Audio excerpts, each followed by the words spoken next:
We're going to be making spatchcock chicken. And this method probably will take me hours and hours and hours. Just kidding, it'll be like 4 to 5 minutes. But then I'm going to show you some other things to go with it. All it means is we're removing the backbone here, then going to make a little slit underneath to separate it so it butterflies.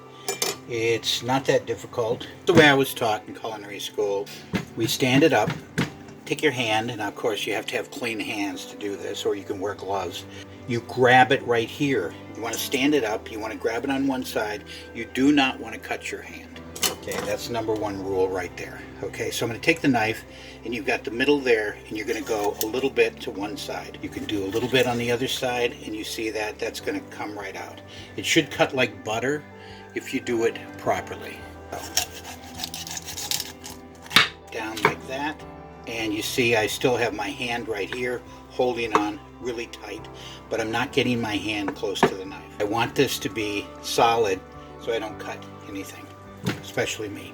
Now we're going to go on this side. Since you saw me make the slit right there, that was so that I don't have to fumble around with it right now, trying to grab this piece that's already kind of separated.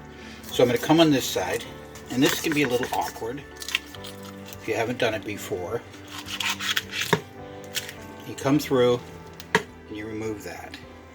Now this can be cleaned. You want to get the gunk out of the inside there, and you wash it real well, and that can be used in a stock.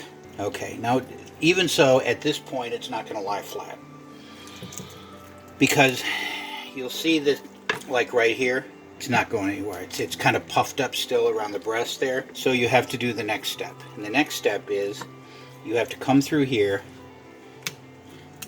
You can just break through here a little bit. Use your hands if you want. See that right there? You just pull apart. You grab on each side. You slit it first right there. You grab on each side and you pull apart a little bit. Now it's lying flat, and that's the way it should lie. You can remove this right here if you want, but I would not recommend it, basically because that way there's a good possibility that the whole thing could come apart. If you wanted to remove this and split everything in half and to have two halves, then you would come on each side here and you would pull this whole cartilage out. And then this thing would separate, and the only thing that would be holding it together would be a little bit of skin, and you just take your knife and come through there. But that's not what we're doing. Our goal here is so that it lies flat, and that's what we have here now.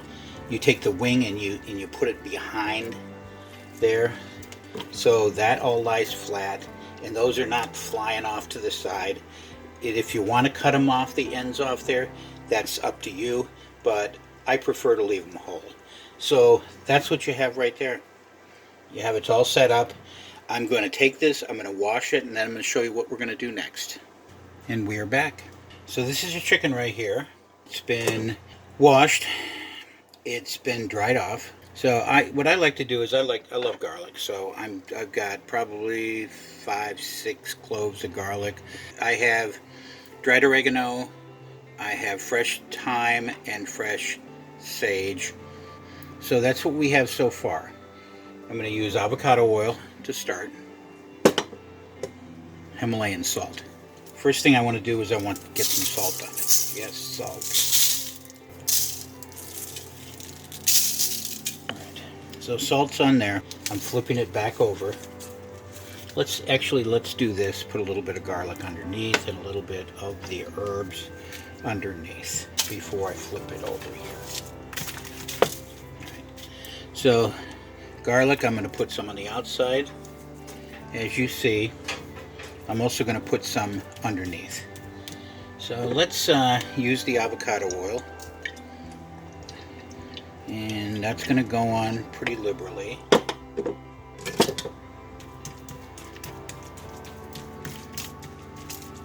Herbs, get a little garlic. You can take this here and you can open up right under here. Just put your hands under there, and like I said before, make sure your hands are clean or wear gloves.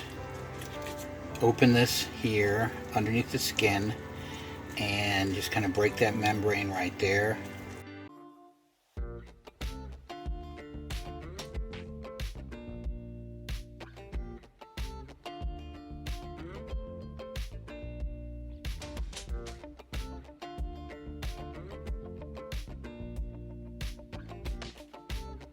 So this way works fine for me. A little bit more avocado oil. I'm going to broil this. You can roast it in the oven. I'm going to broil it on high to begin with, and then I'm going to reduce it down a little bit. I've got enough salt in there. Now I just need some pepper. So that's how I do it right there. Make sure pepper's on there. And I'm pretty much good to go. Now you can let this set for a good half hour, 45 minutes, up to an hour or longer. I will show you when we're a little bit further along. Thank you. Here we go again. So I took this out after about 15 minutes. You can see that the broiler was on high, so it started crisping up, which is fine, but I'm going to have to turn it down. So it's going to go on low now. I'm just going to put the butter on the outside, and there's enough salt on there. So that's where we are right now. It's definitely not done yet, but you can see the outside is crisp. So we are going to I'm going to add a tiny bit of water to the outside here just to keep it moist on the bottom, and then it's going back into the oven to broil, but it's going to be on a lower rack and a lower temperature. 45 minutes. Took it out. Yes, I was eating, and it's like, oh no. But the good thing I did, I added some more water here, like I said I was going to. So now I can baste it, because the drippings are all coming out, and it's sitting there soaking in the bottom, which is what I want. So basting it is a good thing. If I'd let it dry out on the bottom completely, I would not be basting it right now. Okay, and we're done. Been about, I'd say, all the time in the oven, probably about an hour. I have plenty of liquid here, and I'm going to save that, and that's going to go over the pieces of chicken once I cut them. But first thing I need to do right now is make sure that this chicken has enough time to rest before I cut it. You cut it now, you take it out and you put it on a cutting board, you cut it now, guess what? Juices go flying everywhere. You'll be lucky if they don't fly on you.